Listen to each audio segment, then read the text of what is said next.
Hello guys, कैसे हैं आप लोग। जामिया कोचिंग सेंटर में welcome to all of you. जैसा कि हम देखे हैं कि पॉलिटिकल साइंस में जो हमने टॉपिक सेलेक्ट किया है, जिस पे हम डिस्कस कर रहे थे, समझने की कोशिश कर रहे थे चीज़ों को, वो राइट्स के ऊपर हम चर्चा कर रहे थे। Basically rights and fundamental rights हम कहेंगे। तो मैंने आपको पहले ये बताया कि फंडामेंटल राइट्स तो बाद में है। Before that you must have to know the exact meaning of the rights and also which activity or which things you claim as a right in the society।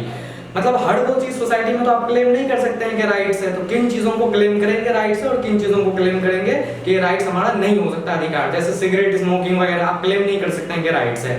या फिर मान लीजिए कि आप राइट टू एजुकेशन ले रहे हैं, तो राइट टू एजुकेशन को क्लेम कर सकते हैं। हम इसके ऊपर बहुत अच्छे से वीडियो बना चुके हैं, आप उससे भी देखेंगे तो आपको चीजें समझ में आएगी। आज हम उससे जो है, और फिर सेकंड टॉपिक्स पे जो हमने डिस्कस किया था वो काइंड्स ऑफ राइट्स के बारे में, कि कितने प्रकार के राइट्स हैं। और मैंने आपको समझाने की कोशिश की थी कि कुछ पॉलिटिकल राइट्स हैं, इकोनॉमिकल राइट्स हैं, फिर सोशियो कल्चरल राइट्स हैं। तो पॉलिटिकल राइट्स को कैसे हम डिफाइन करेंगे, क्या क्या पॉलिटिकल राइट्स का एग्जाम्पल हो सकता है, क्योंकि हमने एग्जाम्पल देके आपको समझाया, आराम से आपको चीजें समझ में आ जाए। फिर हमने जो है आपको कल्चरल एंड सोशियो इकोनॉमिकल जो है वो हम सबने राइट्स हम बताए थे। आज का जो टॉपिक्स है, बेसिकली आज हम फंडामेंटल राइट्स के ऊपर बात करेंगे, जो कि मेन टॉपिक्स है, क्योंकि आपने राइट्स के बारे में समझ लिया और फंडामेंटल राइट्स जो है वो हम समझेंगे। बेसिकली हम इसको थोड़ा हिस्टोरिकल प्रोसेस से समझेंगे। तो जैसा कि मैंने पहले भी लेक्चर्स में बोला है कि आप जब इस चीज को हिस्टोरिकल बैकग्राउंड के साथ समझते हैं तो चीजें बहुत बेहतर हो जाती है, और फिर आप कॉम्पिटिशन्स एग्जाम्स को आराम से जो है फेस कर सकते हैं, और उसमें सारे सवाल पूछे जो जाते हैं तो आप उसका आंसर्स बता सकते हैं, उत्तर बता सकते हैं। तो आप जो टॉपिक्स है वो फंडामेंटल राइट्स का है। बेसिकली इंडियन कॉन्स्टिट्यूशन से जो रिलेटेड है फंडामेंटल राइट्स, उसको हम डिस्कस करेंगे।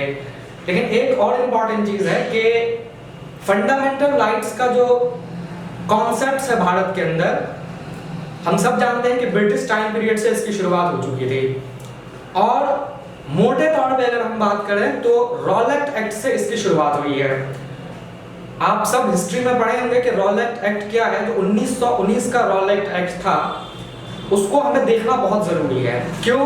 क्योंकि ब्रिटिशर्स ने जब रॉलेट एक्ट पास किया तो उसमें कुछ ऐसी चीजें शामिल किया उस एक्ट में, जो एक सिविल सोसाइटी के अंदर जो लोग थे वो उस चीज को गलत तरीके से महसूस किए। मतलब आपकी जो आजादी है वो सब छीन लिया गया रॉलेट एक्ट के तहत। और ब्रिटिश जो है खुद अपने पास अपनी शक्तियां रख ली, या पुलिसों को बहुत ज्यादा पावर दे दिया, जिससे जो है हमारा जो फ्रीडम था सोसाइटी के अंदर, जो एक बेसिक फ्रीडम होना चाहिए इंसान का सोसाइटी के अंदर, वो चीजें खत्म होते हुए नजर आ रही थी रॉलेट एक्ट के एक्ट में।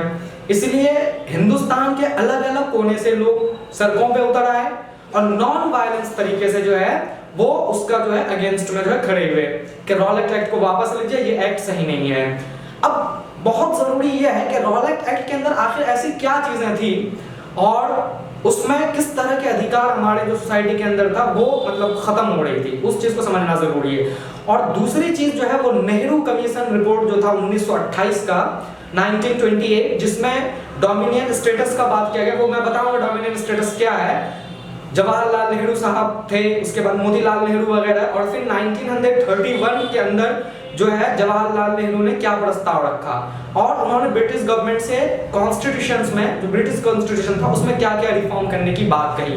तो फंडामेंटल राइट्स का जो कॉन्सेप्ट है इंडियन कॉन्स्टिट्यूशंस में, हिंदुस्तान के संविधान में जो मूल अधिकार हम कहते हैं, उसकी शुरुआत रॉलेट एक्ट से ही शुरू हो गया है। पहला रॉलेट एक्ट, फिर 1928 का जो नेहरू कमीशन रिपोर्ट था उसके अंदर भी। तो देखते हैं कि रॉलेट एक्ट के अंदर आखिर ऐसी क्या चीजें थी। तो हम कह सकते हैं कि आज जो हम डिस्कस कर रहे हैं वो है फंडामेंटल राइट्स के ऊपर।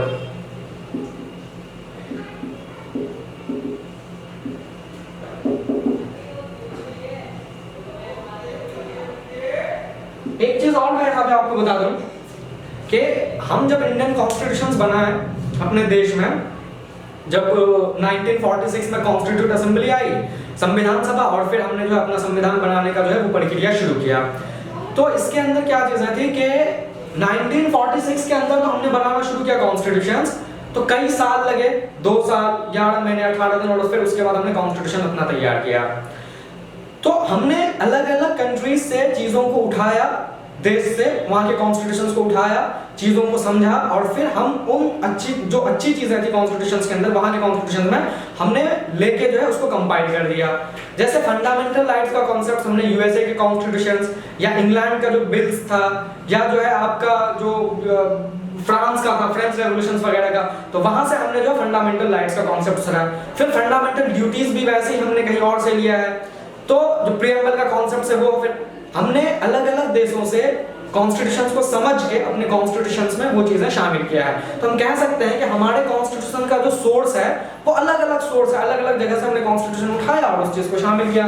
अगर आपसे ये पूछेगा कि फंडामेंटल राइट्स जो है हमने अपने कॉन्स्टिट्यूशंस में कहां से इंस्पायर हुआ और कहां के कॉन्स्टिट्यूशन से लिया, तो मोटे तौर पे तो ये लिखा जाता है कि हमने इस चीज को यूएसए से जो है लिया है, और यूएसए के संविधान में जो फंडामेंटल राइट्स का कॉन्सेप्ट था वहीं के कॉन्स्टिट्यूशंस को पढ़ के जो है हमने इस फंडामेंटल राइट्स को अपने कॉन्स्टिट्यूशन में शामिल किया। और साथ में एक चीज और भी कहा जाता है, जो इंग्लैंड के अंदर चीजें थी वहां के भी संविधान में हमने इस चीज को देखा और इंग्लैंड से भी जो है हमने चीजें लिया। और एक और चीज है फ्रांस से। आप कह सकते हैं कि 3 जगह है जहां से हमने अपने फंडामेंटल राइट्स का कॉन्सेप्ट लिया। हालांकि यूएसए का बिल्स था, है ना, यूएसए बिल्स ऑफ कॉन्स्टिट्यूशन था, या इंग्लैंड का बिल ऑफ कॉन्स्टिट्यूशन था, या French declarations of names of rights जो था, इंसानों के जो हकूक वहां पे फ्रांस क्रांति के बाद जो है तय कर दिया गया था, तो वो फंडामेंटल राइट्स। तो सोर्स जो है हमारा फंडामेंटल राइट्स का, कि हमने फंडामेंटल राइट्स कहां से लिया है, तो आपको ये 3 इंपॉर्टेंट चीजें पता होना चाहिए। यूएसए, इंग्लैंड और फ्रांस से हमने जो है चीजों को समझ के जो है फंडामेंटल राइट्स को अपने कॉन्स्टिट्यूशन में शामिल किया। ये आप जो है इस तरह से देख सकते हैं। दूसरी बात जो अहम है इसमें समझने वाली वो ये है कि जैसे मैंने आपको पहले ही बताया कि फंडामेंटल कॉन्सेप्ट जो है फंडामेंटल राइट्स का, इस चीज की जो शुरुआत हुई भारत के अंदर कि वहाँ लोगों को आज़ादी मिल चुका है, वहाँ के लोग कैसे आज़ादी महसूस कर रहे हैं, कैसे वो लोग फ्रीडम है उनको सोसाइटी के अंदर, तो वो चीज़ें इंडिया के अंदर कहाँ से शुरू हुआ, तो जाहिर सी बात है ये चीज़ें रॉलेट एक्ट से शुरू हुआ। अब हम देखते हैं कि रॉलेट एक्ट जो है इंडिया के अंदर, रॉलेट एक्ट ऑफ 1900, आपने पढ़ा होगा हिस्ट्री में, 1919 के अंदर Rowlatt act of 1900। Rowlatt act के अंदर क्या चीजें थी, एक तो मैंने आपको बताया कि नेहरू कमीशन दिया, वो भी आएंगे, पहले रॉलेट एक्ट देखिए। रॉलेट एक्ट के अंदर जो खास बात थी वो ये था कि ब्रिटिशर्स ने, या ब्रिटिशर्स के पास खुद जो है बहुत पावर हो चुका था, इनॉर्मस पावर हम कह सकते हैं, और साथ में ब्रिटिशर्स ने पुलिसों को भी जो है, जो एडमिनिस्ट्रेशन वगैरह था, उन लोगों को भी बहुत ज्यादा पावर दे दिया था, हद से ज्यादा पावर, हम कह सकते हैं इनॉर्मस पावर जो है।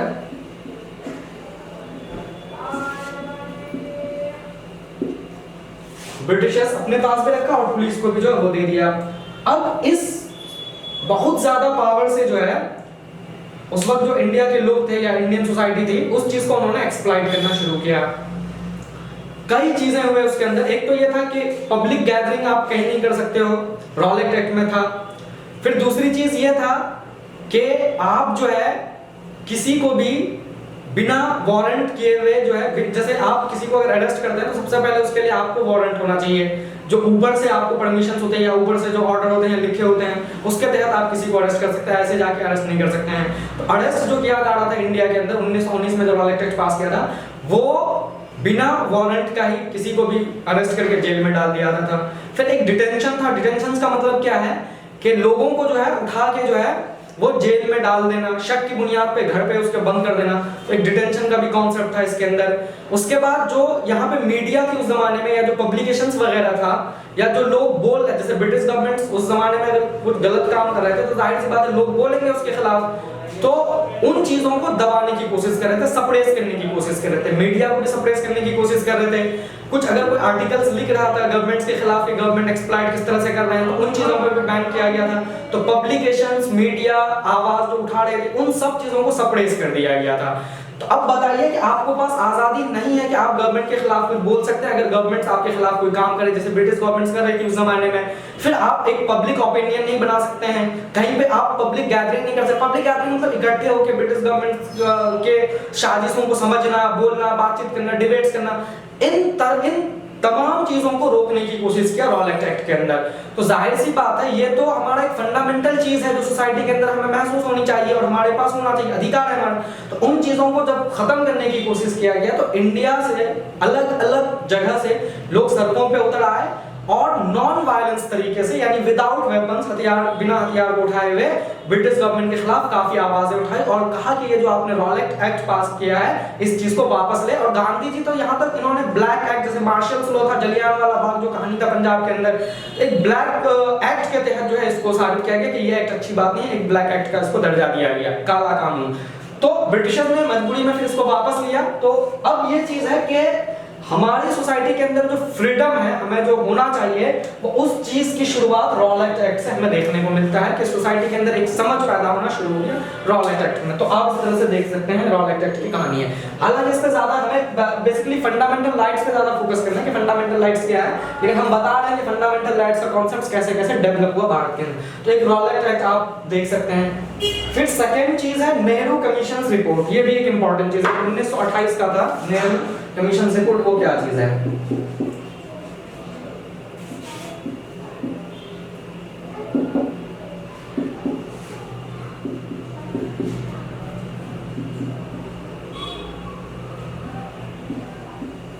1928 में जो नेहरू कमीशन रिपोर्ट था, नेहरू कमीशन रिपोर्ट में क्या था? आप सबको पता है कि नेहरू कमीशन रिपोर्ट्स में जो है एक बहुत अच्छी बात के बारे में जिक्र किया गया था, डोमिनियन स्टेटस का। आपको पता है डोमिनियन स्टेटस क्या है? कि थोड़ी बहुत जो है आजादी हमें मिलना होगा, या जो 19 हम जैसे जैसे आगे की तरफ बढ़ेंगे तो बहुत चीजें हमारे पास होगी, है ना, ऑटोनोमस होगा हमारे पास। तो डोमिनियन स्टेटस का था। फिर जब 1929 में जवाहरलाल नेहरू ने कंप्लीट इंडिपेंडेंस का नारा दिया कि पूरी आजादी चाहिए, तो एक जो है डोमिनियन स्टेटस का कॉन्सेप्ट था। लेकिन उसमें कुछ ऐसे लीडर्स थे जैसे जवाहरलाल नेहरू वगैरह थे, तो ये तो 1928 में इस चीज की शुरुआत हो गई। तो जवाहरलाल नेहरू वगैरह 1931 में, क्योंकि उस वक्त इंडियन नेशनल कांग्रेस जो पॉलिटिकल पार्टी थी वो एक लार्जेस्ट पॉलिटिकल पार्टी थी भारत के अंदर, जिसके अध्यक्ष या जो है जिसको चलाने वाले, जिसके रहनुमा वगैरह जवाहरलाल नेहरू थे। तो 1931 से ये चीजें शुरू हो गया कि आप जो है कॉन्स्टिट्यूशंस के अंदर, जो ब्रिटिश कॉन्स्टिट्यूशन था उसमें बहुत सारे रिफॉर्म करने की जरूरत था।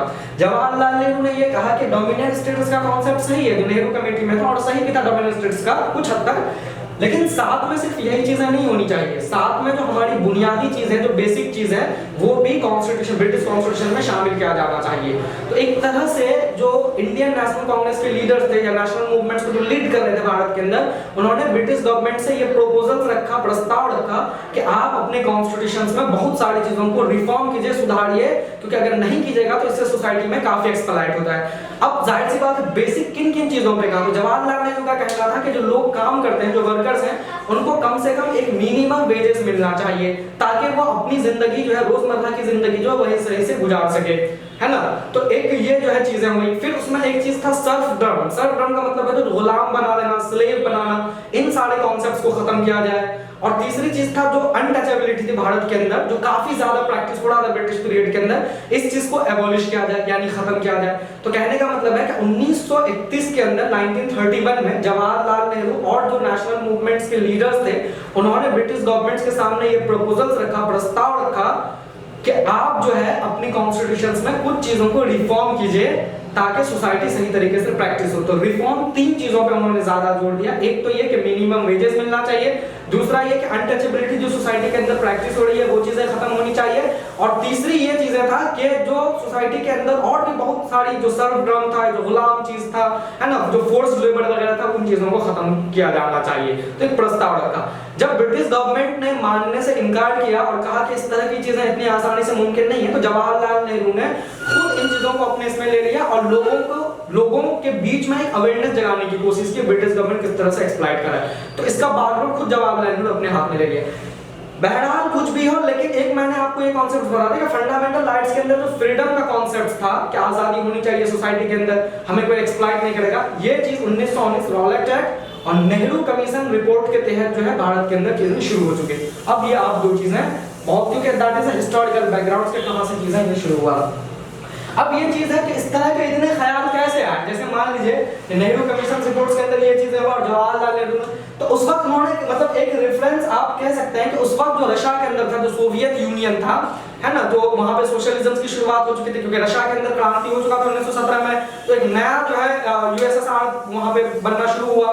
तो वहां पे जो कॉन्सेप्ट था वो समाजवाद का कॉन्सेप्ट, गरीबों को कैसे बचाया जाए, है ना, तो वो सब चीजें वहां पे शुरू हो गया था। उनसे ही प्रभावित हो गया कि वहां पे जब ये चीजें हो रही है तो हमारे देश में ये चीजें क्यों नहीं हो रही है, हमें भी वो चीजें सीखना चाहिए। तो रशिया के अंदर चीजें हो रही है और डिमांड हमने किया किस तरह की चीजें। तो कह सकते हैं कि इस तरह का कॉन्सेप्ट जो इंस्पायर्ड हुए तो हम सोवियत यूनियन के कॉन्स्टिट्यूशन से बहुत ज्यादा इंस्पायर्ड हुए। एक आयरलैंड भी देश था, आयरलैंड से भी हम काफी ज्यादा प्रभावित हुए। जैसे रॉलेट एक्ट के अंदर फ्रीडम वगैरह के बारे में हमने बात करना शुरू किया, क्योंकि आयरलैंड उस वक्त तक आजाद हो चुका था, आयरलैंड के अंदर अपना संविधान हो चुका था, तो आयरलैंड को भी हम देख रहे थे। क्योंकि देखिए दुनिया में कहीं पे भी कुछ भी होता है तो जब आप देखते हैं तो आप गौर करते हैं कि वहां पे ये चीजें हो रही है, यहाँ पे ये क्यों नहीं हो रही। अगर अच्छी चीजें वहां पे है तो आप भी उस चीज को अपने देश में शामिल करना चाहते हो, या वही सेम चीजें आपके देश में भी हो। तो आयरलैंड का कॉन्स्टिट्यूशन तैयार हो गया था, वहां से भी हम काफी प्रभावित हुए। और इधर जो है सोवियत यूनियन के अंदर भी समाजवाद का कॉन्सेप्ट आ चुका था, एक नए सोसाइटी की तरफ हम बढ़ रहे थे, मॉडर्नाइजेशन की तरफ बढ़ रहा था यूएसए रशिया, तो वहां से भी हम इंस्पायर्ड हुए। तो एक कुछ ऐसी चीजें हैं। तो आपसे पूछ सकता है कि जो नेहरू कमीशन रिपोर्ट था या जवाहरलाल नेहरू, तो कहां से इंस्पायर्ड हुआ? तो आप कह सकते हैं कि सोवियत यूनियन के अंदर जो चीजें हो रही थी वहां से प्रभावित हुआ, या आप कह सकते हैं कि जो आयरलैंड के अंदर कॉन्स्टिट्यूशन था वहां से भी जो है प्रभावित हुए काफी, और इस तरह की चीजें हमने शुरू किया। तो यहाँ तक चीजें क्लियर है। आप थोड़ा बहुत इसको देख सकते हैं, नोट डाउन करने की इतनी जरूरत नहीं, क्योंकि मेन जो है आपको यहाँ पे देखना है। क्लियर है यहाँ तक? नेक्स्ट देखें क्या है।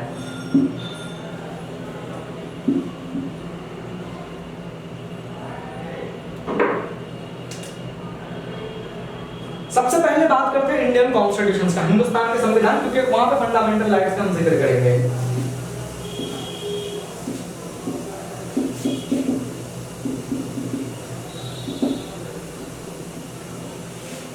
नाइनटीन 46 में कॉन्स्टिट्यूट असेंबली बनाया गया है ना, एक सभा बनाई गई जहां पे जो है कॉन्स्टिट्यूशन से रिलेटेड बातें शुरू हुई 1946 के अंदर। तो आप कह सकते हैं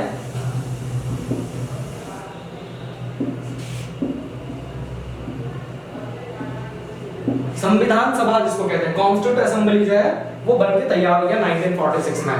और इस कॉन्स्टिट्यूट असेंबली में जो उस वक्त इलेक्टेड रिप्रेजेंटेटिव थे देश के अंदर, क्योंकि पॉलिटिकल पार्टीज थी, इंडियन नेशनल कांग्रेस वगैरह, इलेक्टेड मतलब जो चुने गए रहनुमा थे वो सब उस कॉन्स्टिट्यूट असेंबली में बैठे। और ये बहुत अच्छी बात है कि वहां पे डिफरेंट बैकग्राउंड से लोग आए, पॉलिटिकल बैकग्राउंड से, देश के अलग अलग कोने से आए जो इलेक्ट किए गए थे, और वो सब आके वहां पे बैठे और कॉन्स्टिट्यूशंस के ऊपर बातें करना शुरू किया कि किस तरह का कॉन्स्टिट्यूशन बनाना चाहिए। अलग अलग कॉन्स्टिट्यूशंस को लेकर हमने पढ़ना शुरू किया, समझना शुरू किया कि किन किन चीजों को अपने कॉन्स्टिट्यूशन में शामिल करेंगे। तो जाहिर सी बात है कहीं नहीं कहीं बैठ के आप ये चीजें करेंगे। तो हमने कॉन्स्टिट्यूट असेंबली बनाई और इलेक्टेड रिप्रेजेंटेटिव अलग अलग बैकग्राउंड से आए और इस तरह की चीजें शुरुआत कर दिया। अब एग्जाम्स में जो सवाल आते हैं इस पॉइंट से वो ये आता है कि कॉन्स्टिट्यूट असेंबली का जो अध्यक्ष था, जब बनाया गया कॉन्स्टिट्यूट असेंबली 1946 के अंदर, तो सबसे पहला अध्यक्ष कौन था? इस तरह के सवाल पूछते हैं। बनाया गया तो जाहिर सी बात है किसी के नेतृत्व में चीजें हो रही होगी, कोई उसका हेड होगा। तो कुछ समय के लिए जो उसका हेड था उसका नाम था सच्चिदानंद सिन्हा। हालांकि सच्चिदानंद सिन्हा परमानेंट नहीं बनाया गया था, कुछ समय के लिए था। और फिर सच्चिदानंद सिन्हा के बाद डॉक्टर राजेंद्र प्रसाद को जो है इस कॉन्स्टिट्यूट असेंबली का जो है वो अध्यक्ष बना दिया गया। तो सबसे पहला सवाल तो यह है कि कॉन्स्टिट्यूट असेंबली जब बनाया गया, कॉन्स्टिट्यूशंस को बनाने के लिए जो तैयार किया गया, इसमें एक तो पहले व्यक्ति थे जो सबसे पहले अध्यक्ष हुए, उनका नाम है सच्चिदानंद। हालांकि CCH 2 बार लिखते हैं सचिन और पढ़ते हैं इसको सच्चिदानंद, है ना। आप इसको नोट डाउन कर सकते हैं, सच्चिदानंद सिन्हा। तो सच्चिदानंद सिन्हा जो है ये फर्स्ट प्रेसिडेंट हुए कॉन्स्टिट्यूट असेंबली का, यानी पहले अध्यक्ष हुए। हालांकि ये परमानेंट नहीं था, याद रखिएगा, ये टेम्पररी था। टेम्पररी मतलब कुछ समय के लिए, और फिर बाद में ये इनको हटा दिया गया, ये हट गए ये, और फिर बाद में डॉक्टर राजेंद्र प्रसाद जो है बने। डॉक्टर राजेंद्र प्रसाद जब तक कॉन्स्टिट्यूशन तैयार नहीं हुआ तब तक अध्यक्ष जो है डॉक्टर राजेंद्र प्रसाद ही थे। तो आप सवाल देख लीजिएगा कि सवाल किस ढंग का पूछता है। अगर आपको टेम्पररी पूछता है तो सच्चिदानंद सिन्हा पूछना है, और अगर आपको पूछ रहा है कि परमानेंट अध्यक्ष कौन था तो आप लिख सकते हैं कि डॉक्टर राजेंद्र प्रसाद, जो पहले राष्ट्रपति हुए भारत के। तो डॉक्टर राजेंद्र प्रसाद जो है वो अध्यक्ष बने। ये दो इंपॉर्टेंट क्वेश्चन है कॉम्पिटिशन लेवल के लिहाज से। फिर उसके अंदर जो है कमिटीज बनाई गई है ना, छोटी छोटी कमिटीज बनाई गई, बड़े लेवल की कमिटीज बनाई गई, जो अपना पढ़ के जो है वो रिपोर्ट पेश करेगा अध्यक्ष को या प्रेसिडेंट को। तो जो बड़े लेवल के जो कमिटीज थे, उस कमिटीज के जो अध्यक्ष थे, जैसे छोटे मोटे कमिटीज था उसका अध्यक्ष सरदार पटेल थे या जवाहरलाल नेहरू थे, या जो बड़े कमिटीज थे ड्राफ्टिंग कमिटीज था, डॉक्टर BR अम्बेडकर भी थे उस ड्राफ्टिंग कमिटीज के जो मेन थे। फिर आर्किटेक्ट ऑफ कॉन्स्टिट्यूशन जो है वो डॉक्टर भीमराव अम्बेडकर है। फिर फादर ऑफ इंडियन कॉन्स्टिट्यूशन जो है वो भी डॉक्टर भीमराव अम्बेडकर है। तो ड्राफ्टिंग कमेटी बनाया गया और ड्राफ्टिंग कमेटी के जो है वो मेन अध्यक्ष हुए, फिर छोटे मोटे और ड्राफ्टिंग कमेटी बनाया गया जिसका अध्यक्ष सरदार पटेल थे, फिर जवाहरलाल नेहरू वगैरह थे, और फाइनली हमने कॉन्स्टिट्यूशन बनाना शुरू किया इससे।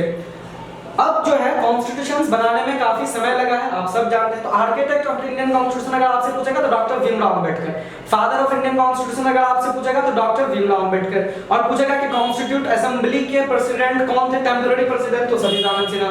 कॉन्स्टिट्यूट असेंबली के जो परमानेंट प्रेसिडेंट थे वो डॉक्टर राजेंद्र प्रसाद। फिर सब कमिटीज जो बनाई गई थी उसके जो अध्यक्ष थे वो कौन थे, तो सरदार पटेल और जवाहरलाल नेहरू वगैरह, ये सब जो है उसके अध्यक्ष थे। तो यहाँ तक चीजें हो गई। और आप सबको पता है कि कॉन्स्टिट्यूशंस बनने में कोई कम समय नहीं लगा है, काफी समय लगा है, और कहा यह जाता है कि इंडिया का जो कॉन्स्टिट्यूशन है वो दुनिया के अंदर सेकंड लेंथीएस्ट कॉन्स्टिट्यूशन है। क्यों? क्योंकि इंडिया इतना डाइवर्सिफाई कंट्री है जिसके अंदर इतने सारे धर्म के मानने वाले, इतने सारी भाषा के बोलने वाले, इतने अलग अलग क्षेत्र में रहने वाले लोग, उन सब को समझ के उन सब की बातों को ध्यान में रखते हुए अपना संविधान जो है वो तैयार किया। कहीं ऐसा ना हो कि किसी को ज्यादा हक मिल जाए, किसी को कम मिल जाए, किसी के नेतृत्व में ज्यादा चीजें हो जाए, किसी के अगेंस्ट में हो जाए, उन सब चीजों का ख्याल रखना है। अब जाहिर सी बात है इतना डाइवर्सिफाई कंट्री है तो समय तो लगेगा ही, बहुत समय लगा।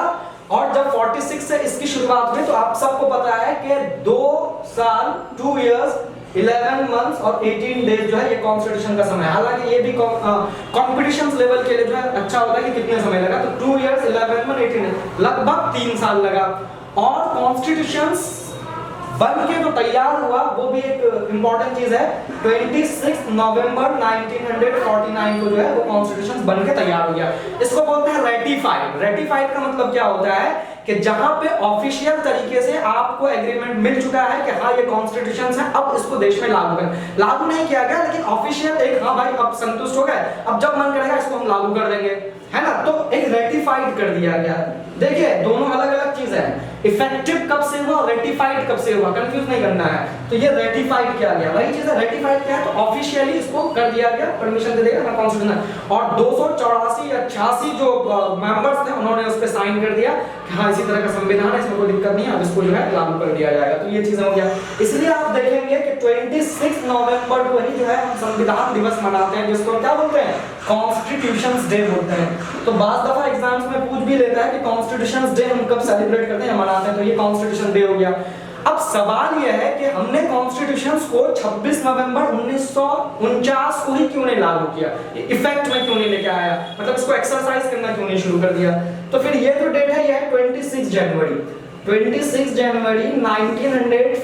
1950 में हमने कॉन्स्टिट्यूशंस को अपने भारत में जो है वो इंप्लीमेंट कर दिया या इफेक्टिव होना शुरू हो गया, मतलब काम करना शुरू कर दिया। ये सिर्फ रेटिफाइड है और ये काम करना शुरू हो गया। अब सुनिए क्या है, जब 26 नवंबर 1949 को कॉन्स्टिट्यूशन तैयार हो गया, रेटिफाइड कर दिया, ऑफिशियली सब कुछ हो गया, सारे लोग सिग्नेचर कर दिए, सारे मेंबर्स कॉन्स्टिट्यूट असेंबली के साइन कर दिया, तो फिर क्या वजह था कि हमने जो 26 जनवरी 1950 को कॉन्स्टिट्यूशन क्यों रुक गए इतने दिन। तो कहने का ये मतलब इसका थोड़ा हिस्टोरिकल बैकग्राउंड है। हिस्टोरिकल बैकग्राउंड ये है, आप सब जानते हैं कि इंडिया के अंदर पहली दफा जो नेशनल फ्लैग जो था वो जो होस्ट किया गया था, मतलब जो फहराया गया था झंडा, वो 1930 में, आप सबको पता है 1930s में, क्योंकि 1929 में जो जवाहरलाल नेहरू ने जो एक नारा लगाया था या लाहौर के अंदर जो एक मीटिंग हुई थी कांग्रेस की, एक सेशन हुआ था, वहां पे जवाहरलाल नेहरू ने ये बताया था कि इंडिया को जो है एक कंप्लीट इंडिपेंडेंस चाहिए, हिंदुस्तान पूरी आजादी चाहता, आधी अधूरी से काम नहीं चलेगा, इसको पूर्ण स्वराज कहते हैं 1929 में। और 1930, और ये अच्छी बात है कि ये चीजें 26 जनवरी को किया। तो जब हमने कंप्लीट इंडिपेंडेंस का नारा लगाया 1930 में, जब पहली दफा इंडिया का जो नेशनल फ्लैग था उसको जो हमने मतलब होस्ट किया, तो उसमें ये था कि वो जो डेट था 26 जनवरी 1930 का डेट था। 26 जनवरी 1930 में पहली दफा झंडा भारत का ये किया गया।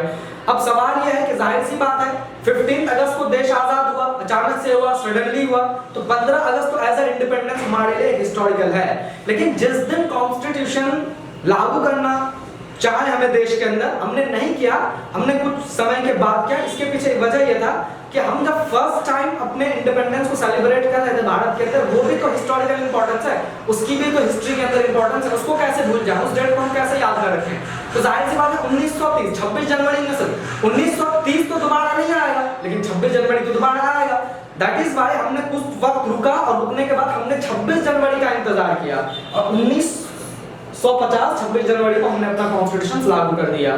तो कॉन्स्टिट्यूशन डे जो है 26 नवंबर और रिपब्लिक डे जब कॉन्स्टिट्यूशन को हमने लेके आया इफेक्टिव किया तो वो जो डेट है 26 जनवरी 1950, दोनों अलग अलग चीज है। इसलिए कॉन्स्टिट्यूशन की भी अपनी अहमियत रह जाए। जो कॉन्स्टिट्यूशन दिवस है 26 नवंबर और साथ में जिस दिन कॉन्स्टिट्यूशन लागू किया उस दिन को भी सेलिब्रेट कर जाएंगे। तो सारी जो हिस्टोरिकल डेट्स है उसकी अपनी अहमियत हिस्ट्री में बरकरार है ना, कोई उसमें छेड़खानी नहीं हुई है।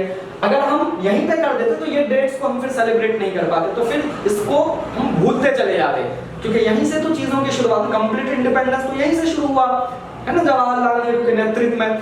तो ये एक इंपॉर्टेंट चीज है जो आपको समझने वाली है, जिसे याद रखना जरूरी है ना। अब थोड़ा सा हम देख लेते हैं हमने क्या क्या समझा। सबसे पहली बात हमने ये बताया कि फंडामेंटल राइट्स की जो शुरुआत है या जो फ्रीडम सोसाइटी के अंदर होना चाहिए वो कहां से शुरू हुआ। तो हम आपको बताया है कि जो 1919 का रॉलेट एक्ट था या 1928 का जो नेहरू कमीशन रिपोर्ट था वहां से चीजें शुरू हुई और वहां से हमने जो है एक सिविल लिबर्टी जिसको कहते हैं एक बेसिक बुनियादी आजादी, उस चीज की वहां से हमने शुरुआत कर दी। फिर हमने ये बताया कि इंडियन कॉन्स्टिट्यूशंस को तैयार करने में कितना समय लगा, फिर इंडियन कॉन्स्टिट्यूशंस के डेट्स को लेके क्या हिस्टोरिकल जो फैक्ट्स हैं वो क्या है, और फिर कॉन्स्टिट्यूट असेंबली जो बनाया गया उसके अध्यक्ष कौन थे, फिर जो कमिटीज बनाई गई उसके अध्यक्ष कौन थे, सच्चिदानंद सिन्हा कौन थे, राजेंद्र प्रसाद कौन थे, इंडियन कॉन्स्टिट्यूशंस के आर्किटेक्ट कौन थे, फादर ऑफ इंडियन कॉन्स्टिट्यूशंस कौन, इंडियन कॉन्स्टिट्यूशंस कौन थे। तो ये पूरा आपको कहानी जो है पता चल रहा। अब देखिए क्या है जो सेकेंड है वो ये है, अगर आपसे कोई पूछता है कि how many fundamental rights in Indian constitutions, तो आप बोल देते हैं कि 6 फंडामेंटल राइट्स हैं। सबको पता है, ठीक है।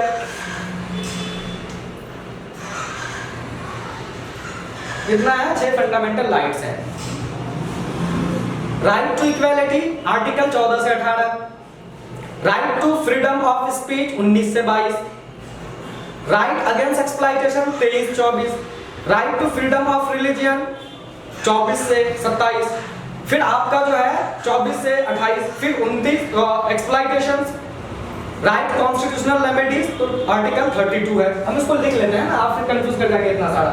तो 6 फंडामेंटल राइट्स है। तो पहला हम इसको लिखते हैं कि राइट टू, हालांकि आपको पता है लेकिन मैं यहाँ पे इसलिए समझा रहा हूँ क्योंकि इसकी कुछ हिस्टोरिकल बैकग्राउंड बताएंगे आपको। राइट टू इक्वालिटी, ठीक है। तो राइट टू इक्वालिटी आर्टिकल 14 से 18, हालांकि फंडामेंटल राइट्स मैंने आपको पिछले लेक्चर्स में भी बताया था कि 12 से शुरू होकर 35 तक है, लेकिन हम जो 12 और 11 है उसको एज अ फंडामेंटल राइट्स के तौर पे नहीं देखते हैं। तो हम जो मेन मानते हैं वो 14 से 18 मानते हैं। कुछ ऐसी बातें कही गई है आर्टिकल्स 12 और 13 के अंदर जो फंडामेंटल राइट्स के तहत नहीं है, हालांकि फंडामेंटल राइट्स में है, लेकिन फंडामेंटल राइट्स हम उसको इतना नहीं मानते जितना 14 से। फिर आप कह सकते हैं कि इसके बाद जो है आपका नेक्स्ट जो आर्टिकल है वो है right to freedom of speech and expressions, पता है आपको, आर्टिकल्स 19 से 22, ठीक है। फिर नेक्स्ट जो है आपका articles right to right against exploitations 23 और आर्टिकल्स 24। फिर आपका है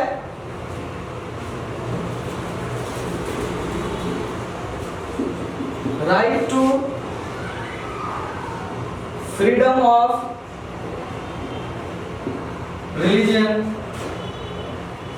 25 से 28 तक। फिर आप जो है कल्चरल